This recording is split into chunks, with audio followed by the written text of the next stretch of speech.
बच्चों, जय हिंद। आशा करता हूँ आप सब लोग स्वस्थ होंगे। आपने अकाउंट्स के बहुत सारे पाठ पढ़े होंगे। आज हम जिस पाठ का अध्ययन कर रहे हैं, वित्तीय विवरणों का विश्लेषण।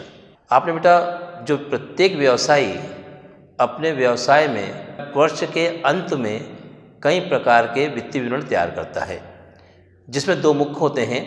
एक है आय विवरण और दूसरा है स्थिति विवरण। इन दोनों ही विवरण से व्यवसाय की स्थिति का पता तो चलता है, लेकिन फिर भी कुछ पहलू ऐसे अनछुए रह जाते हैं जो ये आय विवरण और वित्तीय विवरण उनको नहीं दर्शा पाते हैं। इसके लिए हम इस पाठ में अध्ययन करेंगे वित्तीय विवरणों का विश्लेषण किस प्रकार किया जाए, जिसके द्वारा हम आने वाले व्यवसाय को सुधार के लिए कुछ नए निष्कर्ष निकाल सकें। वित्तीय विवरण के विश्लेषण का अर्थ होता है वित्तीय आंकड़ों को सरल रूप में प्रस्तुत करना, जिससे हर बच्चे को आसानी से समझ में आ जाए कि वित्तीय विवरण होते क्या है। जैसे अगर बच्चों मैं आपसे पूछूं कि आपका 10th क्लास में 11th क्लास रिजल्ट क्या रहा, और अगर आप मुझको ये बताएंगे कि सर हमको सोशल स्टडी में 100 में से इतने मिले, इंग्लिश में इतने मिले, तो थोड़ा सा मेरे लिए समझना कठिन हो जाएगा। इसकी वजह अगर आपने ये कहा कि सर मुझे 86% प्राप्त हुआ है, 96% मिले हैं, तो मैं बहुत जल्दी आसानी से समझ पाऊंगा। बस समझ गए मेरी बात। इसी बात को इन्हीं तुलनात्मक विवरण में वित्तीय विवरण में दिए गए आंकड़ों को सरल रूप में प्रस्तुत किया जाता है, ताकि आप उनसे अपने निष्कर्ष निकाल सकें। हम पढ़ेंगे तुलनात्मक विवरण बनाए क्यों जाते हैं, क्या उद्देश्य इनके। तो हम देखेंगे तुलनात्मक विवरण के उद्देश्य। अब हम जब बता रहे हैं कि वित्तीय विवरण बनाने के उद्देश्य क्या है, ये क्यों बनाए जाते हैं, तो सबसे पहला पॉइंट हमारा जिसमें है व्यवसाय की अर्जन क्षमता का ज्ञान। हम इन विश्लेषणों से ये पता लगाते हैं कि मेरे बिजनेस में जो मैंने कैपिटल इन्वेस्ट करी थी उसके बदले मुझे प्रॉफिट हो रहा है या लॉस हो रहा है। यदि प्रॉफिट हो रहा है मतलब मेरा बिजनेस अच्छा चल रहा है, और लॉस हो रहा है मतलब मैं नुकसान में हूँ। ये हमारी व्यावसायिक अर्जन क्षमता का ज्ञान को पता चल जाता है। हम बता रहे हैं बेटा, सेकंड पॉइंट है शोधन क्षमता का पता लगाना। शोधन का मतलब होता है कि क्या हमारे पास इतनी संपत्ति है कि हम हमारे दायित्वों को चुका सकते हैं। यदि हाँ, मतलब हमारी स्थिति बहुत अच्छी है। हम तीसरे पॉइंट की ओर जा रहे हैं, जिसका नाम है वित्तीय सुदृढ़ता की जानकारी। यहाँ पर हम देखेंगे हमारी संपत्ति और हमारे दायित्व हमारे पास हैं अथवा नहीं। दायित्वों को चुकाने के लिए मेरे पास पर्याप्त मात्रा में संपत्ति है या नहीं है। यदि है तो मेरी स्थिति बहुत सुदृढ़ है। बजट बनाने में सहायक। हम हमारे आय और व्यय को देखकर ही भविष्य में कोई निर्णय लेते हैं, बजट बनाते हैं। अगर हमारे आय व्यय सामंजस्य में नहीं बैठ पा रहे हैं तो हम थोड़ा सा बजट बनाने में सहायक नहीं हो सकते। इसलिए वित्तीय विवरण हमारे को बजट बनाने में सहायता प्रदान करते हैं। फिर है, अगर मैं अपनी फर्म की तुलना किसी अन्य फर्म से करूं, तो हमारा अगला पॉइंट आ रहा है अन्य फर्मों से तुलनात्मक अध्ययन। हम अन्य फर्मों से हमारी फर्म का तुलना का अध्ययन कर सकते हैं कि मेरी फर्म अन्य फर्मों की तुलना से लाभप्रद है या हानिप्रद है। ओके, अब हम देख रहे हैं वित्तीय विश्लेषण का महत्व क्या है। ये तो हो गए उद्देश्य। ये विवरण हमारे इन उद्देश्यों की पूर्ति करता है। अब हम देख रहे हैं वित्तीय विश्लेषण का महत्व क्या है। तो सबसे पहला इसका महत्व है प्रबंधकों के लिए महत्व, इंपॉर्टेंस फॉर मैनेजर्स। जो कंपनी के मैनेजर्स होते हैं वो अपनी एबिलिटी इनके आधार पर ही तो दिखाएंगे कि देखिए भाई हमारा कंपनी हमारी सेल्स इतनी थी, इस साल हमारी सेल्स इतनी हो गई है। Okay, that's it. तो प्रबंधकों के लिए वित्तीय विवरण का विश्लेषण का अध्ययन करना बहुत महत्वपूर्ण होता है। फिर सेकंड पॉइंट दिया है विनियोजकों के लिए महत्व। जो इन्वेस्टर्स होते हैं वो आपकी बैलेंस शीट बुलवाएंगे, आपके कंपैरेटिव इनकम स्टेटमेंट बुलवाएंगे कि आपकी फर्म प्रॉफिटेबल है या नहीं है, मैं पैसा आपकी फर्म में इन्वेस्ट कर सकता हूँ या नहीं कर सकता हूँ। अगर उनको लगता है कि नहीं, this firm is so good, तो वो फर्म में आप पैसा इन्वेस्ट कर देंगे। फिर लिखा हुआ है ऋणदाताओं के लिए महत्व। आप बिजनेसमैन हैं, आप अपने इनकम स्टेटमेंट, अपनी बैलेंस शीट लेके किसी भी बिजनेसमैन जो लोन देते हैं उनके पास जाइए, स्टेटमेंट दिखाइए, वो आपकी फाइनेंशियल पोजीशन दिखाएगा कि अगर आपकी फाइनेंशियल पोजीशन अच्छी है तो कोई भी क्रेडिटर्स, कोई भी बैंक आपको इजीली लोन प्रोवाइड कर देता। तो इसके लिए ऋणदाताओं के लिए भी कंपैरेटिव इनकम स्टेटमेंट का बहुत महत्व है। फिर लिखा सरकार के लिए क्या महत्व है। सरकार जितने भी फर्मों पे, जितने भी इंडस्ट्रीज पे, जितने भी बिजनेसमैन पे टैक्सेस लगाती है वो इन्हीं स्टेटमेंट को देखकर लगाती है कि इनकी इनकम की क्या पोजीशन है, इनका कितना प्रॉफिट हो रहा है, उसके हिसाब से ही इनकम टैक्स और सेल टैक्स आपके ऊपर लगाए जाएंगे। इसलिए हम कह सकता हूँ कि वित्तीय विश्लेषण को जानने के लिए बहुत अति महत्वपूर्ण है, व्यावसायिकों के लिए, विनियोजकों के लिए, ऋणदाताओं के लिए और सरकार के लिए बहुत महत्वपूर्ण है। अब इनको वित्तीय विवरण को जानने के लिए बहुत सारे टूल्स हैं, मतलब टेक्निक्स है। टेक्निक्स कौन कौन सी है? तो सबसे पहले टेक्निक्स है, जैसे आप तुलनात्मक आय विवरण करेंगे, समान आकार आय विवरण करेंगे, कोष प्रभाव विवरण करेंगे, रोकड़ प्रभाव विवरण करेंगे, अनुपात विश्लेषण करेंगे। लेकिन इस चैप्टर के अंतर्गत हमको सिर्फ पढ़ना है तुलनात्मक आय विवरण और स्थिति विवरण। तो सबसे पहले मैं आपको इंट्रोडक्शन दे रहा हूँ कि तुलनात्मक आय विवरण क्या होता है, जिसको हम बोलते हैं कंपैरेटिव इनकम स्टेटमेंट। तुलनात्मक आय विवरण केवल हमारे व्यवसाय की आय और व्यय को दर्शाता है कि हमारे आय व्यय कितने हैं, और इसी आय व्यय के आधार पर सरकार हम पर इनकम टैक्स लगाती है। तो आइए मैं आपको दिखाता हूं तुलनात्मक आय विवरण का प्रारूप किस प्रकार होता है। ये बेटा सबसे पहले फॉर्मेट में लिखेंगे, ऊपर नाम है कंपैरेटिव इनकम स्टेटमेंट। आपको जो डेट दी होगी बेटा डेट डाल देना, यहाँ पर एग्जाम में जो डेट आएगी एज ऑन डेज। ये से कॉलम रहेंगे बेटा। सबसे पहले कॉलम का नाम है पर्टिकुलर्स, सेकंड कॉलम का नाम है previous year, current year, absolute change और चेंज इन परसेंटेज। हमारा सबसे पहला कॉलम है जिसका नाम है पर्टिकुलर्स।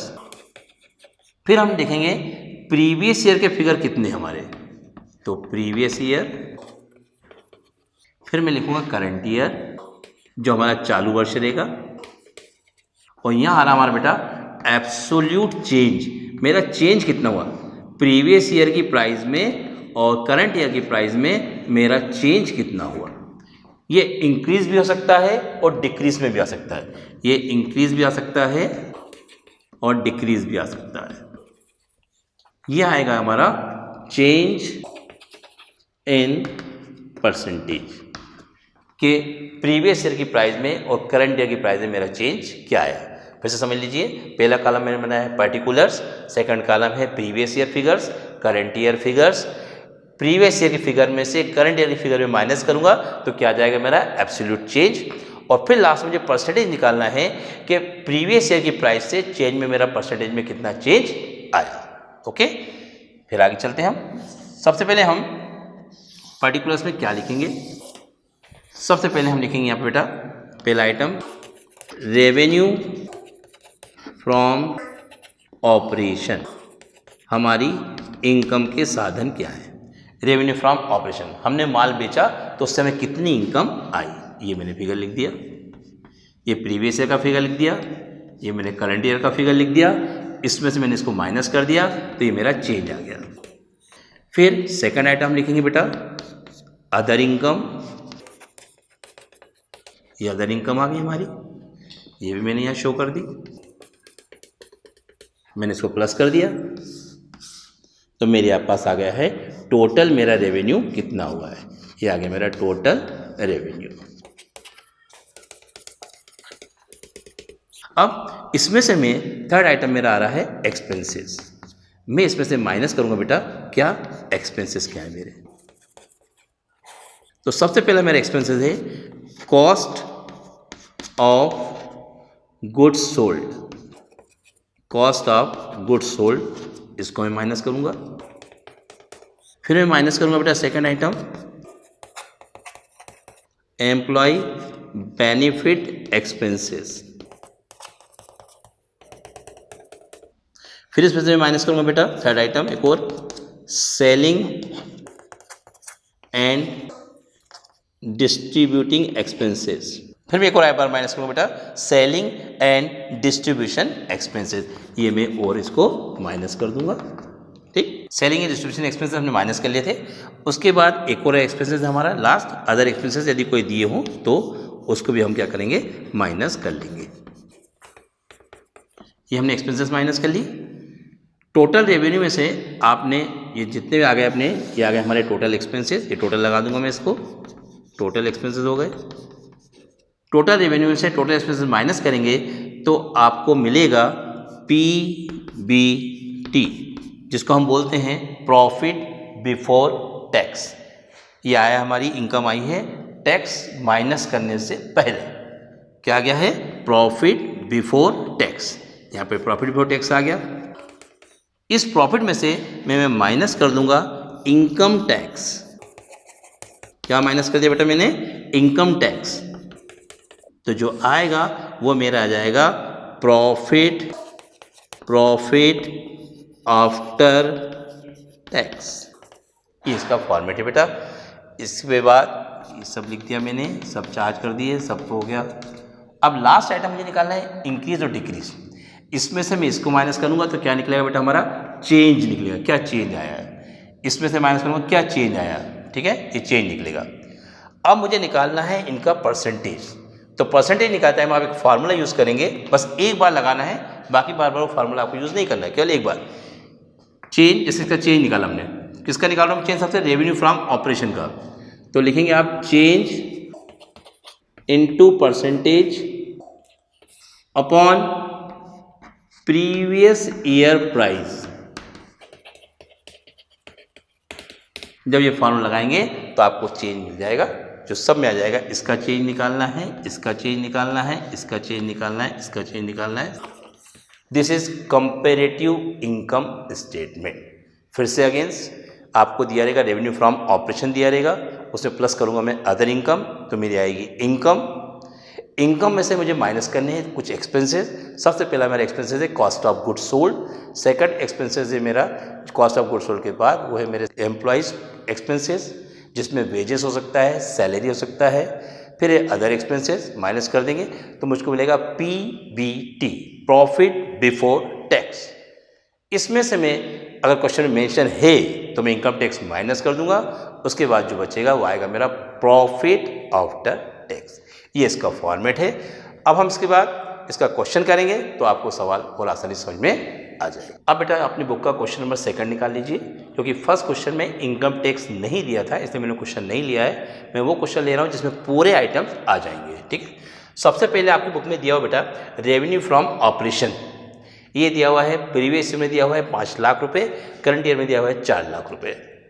फिर आपको दिया हुआ है, नीचे देखिए इसमें लिखा हुआ है अदर इनकम, आपको दी है 20,000 रुपीज़ और 10,000 रुपीज़। 5 लाख मेरा रेवेन्यू फ्रॉम ऑपरेशन है और 20,000 मेरी अदर इनकम से, दोनों को प्लस कर लूँगा तो मेरा कितना हो गया? प्रीवियस ईयर का आ गया 5,20,000 रुपये और करंट ईयर का आ गया 4,10,000 रुपये। चूँकि यहाँ पर प्रीवियस का फिगर बड़ा है करंट ईयर से, तो मेरा आंसर आ गया है माइनस में। मैंने माइनस कर दिया है 5 लाख में से 4 लाख को, तो आ गया 1 लाख रुपये।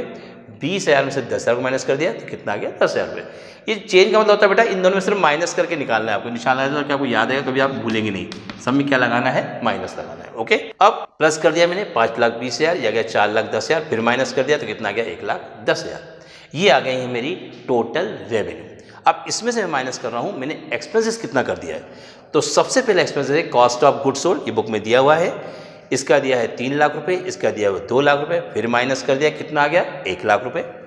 फिर अगेन मैं जा रहा हूँ एडमिनिस्ट्रेटिव एक्सपेंसेस, ये भी मेरा खर्चा है, ये भी मुझे इनकम में से माइनस करना पड़ेगा। ये भी 1 लाख रुपए, 70,000 रुपए, 1 लाख में 70,000 माइनस कर दिया, आ गया 30,000 रुपीज़।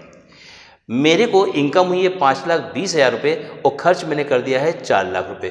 5,20,000 में से मैंने 4 लाख माइनस कर दिया तो कितना आ गया मेरा? 1,20,000 रुपये। 4,10,000 में से 2,70,000 माइनस कर दिया तो कितना आ गया मेरा? 1,40,000 रुपये। 1,20,000 में से 1,40,000 माइनस कर दिया, कितना आ गया? 20,000 रुपये। ये जो आया है 1,20,000, ये आया मेरा PBT, प्रॉफिट बिफोर टैक्स। अब इसमें से जो सवाल में दिया हुआ है इनकम टैक्स मैं माइनस कर दूंगा, जो बचेगा वो मेरा कहलाएगा actual tax, profit after tax. तो देखिए ये है PBT 1,20,000 रुपये, बुक में टैक्स कितना दिया हुआ है? 60,000 रुपये। मैंने माइनस कर दिया तो कितना आ गया? 60,000। ये है आपका आफ्टर टैक्स। 1,40,000 रुपये माइनस कर दिया 70,000, कितना आ गया? 70,000 रुपीज़ मेरा आफ्टर टैक्स। 20,000 से 10,000 माइनस कर दिया, आ गया प्रॉफिट आफ्टर टैक्स। अब जा रहे हैं हम नेक्स्ट कॉलम, जिसका कॉलम का नाम है परसेंटेज। ये कैसे निकालेंगे? तो ये आया हमारा change into 100 upon previous year price. फिर से वंस अगेन एक बार सुन लो बेटा, change into 100 upon previous year price, तो कितना आ जाएगा 20%। मैं करके बता रहा हूँ ताकि तुमको मिस्टेक ना हो। 1 lakh into 100 upon previous year price कितनी है 5 lakhs। ये सब आप सॉल्व कर लीजिएगा तो आ जाएगा आपका 20%। 5 से इसको काट दीजिए, 5 to the 10 और ये भी कट गया तो ये आ गया आपका 20%। Got it? समझ में आया बच्चों? जब हमने चैप्टर की स्टडी करी थी तभी मैंने आपको बताया था कि अपन कंपेरेटिव स्टेटमेंट 2 बनाते हैं, एक बनाते हैं आय विवरण और दूसरा बनाते हैं हम स्थिति विवरण। अब ये आया हमारा बैलेंस शीट के बारे में स्थिति विवरण है। सबसे पहले हमने इसमें लिखा है इक्विटी एंड लायबिलिटीज, ये क्या होती है ना। तो सबसे पहले हम इसमें लिखेंगे शेयर होल्डर फंड्स, इसमें आएगा share capital, reserve and surplus, कितने आपने अंश जारी किए थे और कितने आपका रिजर्व सरप्लस है। फिर मैंने इसमें लिखा है नॉन करंट लायबिलिटीज, इसमें आते हैं लॉन्ग टर्म बोरिंग्स, ये कहलाते हैं दीर्घकालीन ऋण, जिसमें आएंगे आपके डिबेंचर्स, ये इसके अंदर आएंगे। फिर मैं लिखिए करंट लायबिलिटीज, उसमें पहले लिखा मैंने ट्रेड पेबल्स, तो क्रेडिटर्स हुए, बिल्स पेबल हुए, बैंक ओवरड्राफ्ट हुआ, वो इन सब चीज़ों के अंदर आएंगे। और फिर आएगी अदर लायबिलिटीज, हम इन सबको प्लस कर देंगे तो निकलेगी हमारी टोटल लायबिलिटी। यहाँ पर हमें टोटल लायबिलिटीज में एसेट्स माइनस नहीं करना है, क्योंकि ये कंपेयर है बैलेंस शीट का, तो इसमें लायबिलिटीज और एसेट्स दोनों क्या आना चाहिए, इक्वल आना चाहिए। यानी समझिए आपका सवाल बिल्कुल सही है। अब हम एसेट्स समझा रहे हैं। सबसे पहले हमारी एसेट्स है नॉन करंट एसेट्स, फिर दिया है नॉन करंट इन्वेस्टमेंट, फिर मैंने थर्ड लिखा है करंट एसेट्स। एसेट्स बेटा ये नॉन करंट एसेट्स होती हैं, टेंजिबल होती है, फिक्स्ड एसेट्स होती है ना। करंट एसेट्स में कैश आ सकते हैं, इन्वेस्टमेंट आ सकते हैं, ये लिखा हुआ है तुम्हारा नॉन करंट इन्वेस्टमेंट, इसमें इन्वेस्टमेंट आ सकते हैं। इनको अलग प्लस करना है तो आपकी टोटल लायबिलिटीज आ जाएगी, इनको अलग प्लस करना है तो आपकी टोटल एसेट्स आ जाएगी। एब्सोल्यूट चेंज का वही फार्मूला बेटा, एब्सोल्यूट चेंज निकालने की वही है, प्रीवियस ईयर के फिगर में से करंट ईयर का माइनस करेंगे तो क्या आ जाएगा हमारा एब्सोल्यूट चेंज आ जाएगा और वापस हमारा परसेंटेज आएगा। ये वही फिगर, ये फार्मूला चेंज नहीं बेटा, वही प्रीवियस ईयर लिखना है, वही करंट ईयर लिखना है, वही आपका क्या निकलेगा चेंज आएगा और वही आपका क्या आएगा परसेंटेज आएगा। सेम जब हम ये करेंगे तो हमारी बनेगी कंपैरेटिव बैलेंस शीट।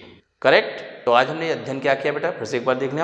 हमने चैप्टर पढ़ा है वित्तीय विवरणों का विश्लेषण, उसमें मैंने आपको पढ़ाया है तुलनात्मक आय विवरण क्या होता है और स्थिति विवरण क्या होता है। तुलनात्मक आय विवरण से हमको हमारे आय व्यय का पता चलता है और इससे हमारी व्यापार की स्थिति का पता चलता है कि मेरे पास संपत्ति इतनी है या नहीं, कि मैं अपने दायित्वों का भुगतान कर पा रहा हूँ या नहीं कर पा रहा हूँ। तो जैसा अपने चैप्टर के शुरू में मैंने आपको बताया था कि इस चैप्टर के अंदर हम 2 विवरण पढ़ेंगे, तुलनात्मक आय विवरण और स्थिति विवरण। तुलनात्मक आय विवरण से मुझको पता चलता है कि हमारे बिजनेस में कितनी आय हुई है और कितनी व्यय हुई है। स्थिति विवरण से हमको पता चलता है कि हमारी दायित्व को चुकाने के लिए हमारे पास पर्याप्त मात्रा में संपत्ति है या नहीं है। इसीलिए स्थिति विवरण में बैलेंस नहीं निकाला जाता बेटा, टोटल लगाया जाता है और दोनों तरफ का टोटल इक्वल आना चाहिए। इक्वल मीन्स हमारी लायबिलिटीज हमारी एसेट्स के बराबर है। इसी प्रकार तुलनात्मक आय विवरण में एक और पार्ट है जिसका नाम है समान आकार आय विवरण। समान आकार आय विवरण में जिसको बोलते हैं कॉमन साइज इनकम स्टेटमेंट। समान आकार आय विवरण में जितने भी आइटम्स है सबका इंडिविजुअल रेशियो निकालना है, आपको डिवाइडेड करना है टोटल रेवेन्यू से। जब आप समान आकार आय विवरण में फॉर्मेट वही रहेगा, total revenue plus other income plus आएगी आपकी टोटल इनकम, फिर माइनस एक्सपेंसेस। जब व्यय घटाएंगे तो हमको मिलेगी शुद्ध आय, उसमें से मानेंगे प्रॉफिट बिफोर टैक्स, फिर माइनस कर देंगे टैक्स तो आएगा प्रॉफिट आफ्टर टैक्स। सब चीज़ वही रहेगा, सिर्फ प्रतिशत निकालेंगे अलग अलग वर्ष का। 2016 का इंडिविजुअल निकालेंगे, 2017 का अलग निकालेंगे, ठीक है। बाकी सब चीज़ वैसी वैसे रहेगी, फॉर्मूला वही रहेगा, सिर्फ चेंज नहीं निकालेंगे। 2016 का अलग परसेंटेज निकलेगा और 2017 का अलग परसेंटेज निकलेगा। 2016 जब परसेंटेज निकालेंगे तो फार्मूला लगेगा ईच इंडिविजुअल आइटम्स, प्रत्येक मद, हर मद का अलग अलग निकलेगा। जैसे में लिखा है revenue from operation into 100 divided by previous year price. Previous year price के आप क्या लिखेंगे वहाँ पे, टोटल रेवेन्यू। फिर से एक बार सुन लीजिए, revenue from operation into 100 upon total revenue निकालेंगे तो हम लोग परसेंटेज निकल आएगा। Other income into 100 upon revenue from operation. Expenses का भी सेम प्रोसेस रहेगा, cost of good sold into 100 upon revenue from operation. सभी मदों के लिए हर मद का इंडिविजुअल से अलग अलग आपको प्रतिशत निकालना है और सबके नीचे आपको लिखनी है रेवेन्यू फ्रॉम ऑपरेशन। समझ आई मेरी बात बेटा? फिर से एक बार सुन लो। समान आकार आय विवरण, जिसको हम बोलते हैं कॉमन साइज इनकम स्टेटमेंट, का फॉर्मेट सेम ऐसा ही है, सिर्फ उसमें चेंज नहीं निकालते हैं, प्रत्येक मद के लिए प्रतिशत निकालना है। प्रत्येक मद के नीचे बटे में आपको लिखना है रेवेन्यू फ्रॉम ऑपरेशन। समझ आई मेरी बात? जैसे मान लो निकालना है, वे निकालना है, कॉस्ट ऑफ गुड सोल्ड का निकालना है, तो कॉस्ट ऑफ गुड सोल्ड बेचे गए माल की लागत इंटू 100 बटे कुल आय या रेवेन्यू फ्रॉम ऑपरेशन। ठीक है, तो बेटा ये है आपका व्यापार की स्थिति बताता है। तब तक के लिए स्वस्थ रहें, सुरक्षित रहें, मास्क का प्रयोग करें। धन्यवाद।